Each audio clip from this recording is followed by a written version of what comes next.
सबको जय मसीह की और परमेश्वर का धन्यवाद हो इस सुंदर सुबह के लिए, नए दिन के लिए, परमेश्वर की तमाम आशीषों के लिए और सबसे बढ़ के हमारे माता पिता के लिए, हमारे इस रिश्ते के लिए जो हमारा स्वर्गीय पिता के साथ है। हम किस प्रकार का रिश्ता उनके साथ रखते हैं, उसी के द्वारा इस संसार को परमेश्वर आगे बढ़ाता है।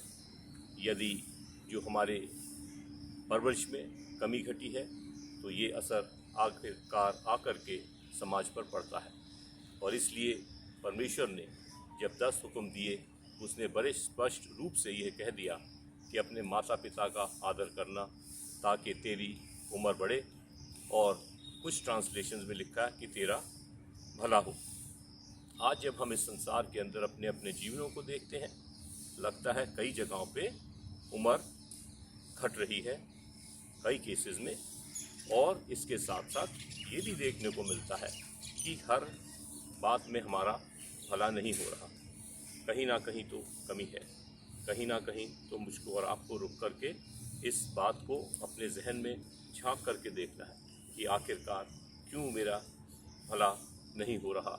जबकि मैं प्रार्थना करता हूँ, जबकि मैं बाइबल पढ़ता हूँ, जबकि मैं सारे वो बातों को पूरा करता हूँ जो ज़रूरत है। शायद आज परमेश्वर को आवश्यकता है कि ना केवल हमारी ज़बानें बोलें और हम जो शास्त्र हैं उनको अंदर हज़म करके बैठे रहें, बल्कि अब वो है कि हम उसको अपने माता पिता को आदर दे करके उसको स्पष्ट करें कि आखिरकार ये जो हमने स्क्रिप्चर्स का या शास्त्रों का जो ये गोली खाई है, कैप्सूल खाई है, इसका असर भी हमें दिख रहा है। इससे हमें चंगाई मिल रही है, क्योंकि हमारी जो गलत विचारधारा थी कि हमें परमेश्वर से कुछ लेना देना नहीं, हमारे माता पिता से कुछ लेना देना नहीं, अब तो हम बढ़ गए तो अब तो हम सेटल हो गए, ये कौन है, ये वाला स्वभाव जो है परमेश्वर को दुख देता है हमारे धरती पर, हमारे माता पिता को। और इससे बजाय उनके मुंह से हमारे लिए बरकतें निकलने के लिए शायद कभी कभी कर्ज भी निकलती है।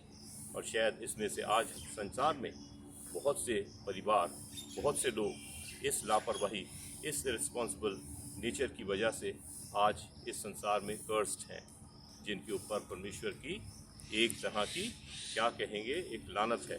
और वो इस चीज़ को ना तो इकरार करते हैं ना स्वीकार करते हैं, और इससे ये टिका है। आज परमेश्वर हम सबको इस कर्ज से, इस लानत से रिहा कर सकता है यदि हम अपने घुटनों पर आएंगे, क्षमा मांगेंगे और अपने स्वभाव को अपने माता पिता, अपने एल्डर्स और अपने स्वर्गीय पिता के साथ सुधारेंगे। परमेश्वर हम सबको आशीष दे। आमीन। Wish you all a good day and God's many blessings as we start this new day, and may we continue to worship the Lord not only through our tongues but through our actions and our lifestyle. One of the ways we can do it is to honor our elders, our parents, and of course God the Father. The Bible is very clear in the 10 Commandments: honor thy father and thy mother, that your days may be multiplied. And in some translations it says that all may go well with thee. Well, reviewing what's happening in the recent times, things not going well with many of us, and longevity of life in some cases reducing.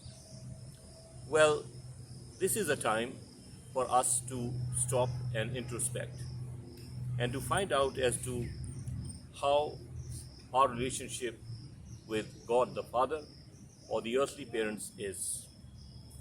Are we insulting? Do we disown them? Or do we act independent of them as though they never belonged to us? God the Father created us, and He gave us parents who gave us birth, nurturing, and our upbringing.